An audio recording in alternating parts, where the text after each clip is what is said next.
আসসালামু আলাইকুম ভিউয়ার্স, আজকে দেখাবো একটি কম্বাইন্ডের কানেকশন দিতে হয় কিভাবে, এটি আপনাদের সাথে শেয়ার করব। প্রথমে কম্বাইন্ডের বক্স থেকে কম্বাইন্ডটি বের করে নিলাম। এটি হচ্ছে এল হচ্ছে লাইন, এটি এন এ নিউট্রাল, আর মাঝখান দেখছেন এটি হচ্ছে আর্থিনের কানেকশন। এটি আপনারা দেখলে, ভিডিওটি পুরোটা দেখলে হয়তো নিজেরাই লাগাতে পারবেন। এটি লাগানো খুব ইজি। প্রথমে তারগুলো আমি সুন্দর করে ছিলে ভাঁজ করে নিচ্ছি।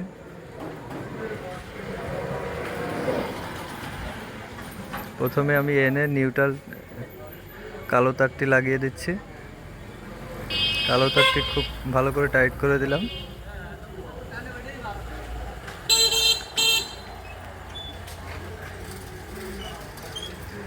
এবার আমাদের সবুজ তারটি আর্থিনের কানেকশনটি দিয়ে দিলাম।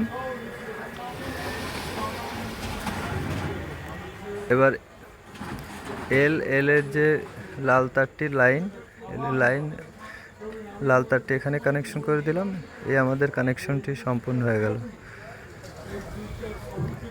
এই ভিডিওটি ভালো করে দেখলে আপনারা নিজেরাই কম্বাইন্ড লাগাতে পারবেন। আর লাগানোর সময় আপনারা চেষ্টা করবেন মেন লাইনটি অফ করে ভিডিওটি দেখবেন আর করবেন, তাহলে খুবই সহজে পারবেন। কম্বাইন্ডটির এই কানেকশনটি আবার একটু ভালো করে দেখুন। আমাদের ভিডিওটি ভালো লাগলে আমাদের চ্যানেলটি সাবস্ক্রাইব করবেন। ধন্যবাদ।